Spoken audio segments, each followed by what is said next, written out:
Welcome to Saibodhan Hethvik channel. ఈరోజు మనం అరిసెలను పాకుండలను ఈజీగా ఎలా చేసుకోవాలో తెలుసుకుందాం.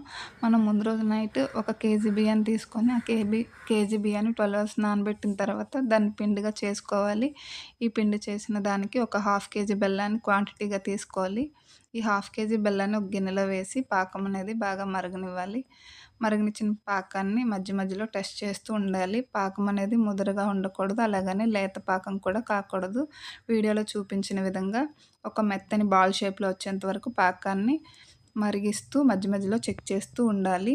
ఈ మరిగిన పాకాన్ని దించేసి ఆ పాకంలో ముందుగా ఆడించిన కొంచెం కొంచెం బియ్యం పిండిని యాడ్ చేస్తూ వీడియోలో చూపించిన విధంగా కన్సిస్టెన్సీ వచ్చేంత వరకు కలుపుతూ ఉండాలి. తర్వాత దానికి కొంచెం నెయ్యి, ఆయిల్ యాడ్ చేయాలి.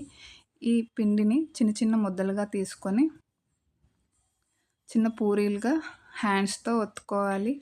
ఈ ఒత్తిన పూరీల్ని ముందుగానే వేడి చేసిన ఆయిల్లో నెమ్మదిగా వేసుకుంటూ ఈ పూరీలు అనేవి గోల్డెన్ కలర్లో వచ్చినంత వరకు వేగనివ్వాలి. ఈ వేగనిచ్చిన పూరీలను తీసేసి అరిసెలను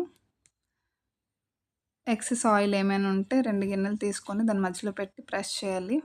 తర్వాత చిన్న చిన్న ఉండలుగా చేసుకొని వాటిని సున్నపాకుండలుగా వేపుకోవచ్చు. నా వీడియో కనుక నచ్చితే లైక్ చేసి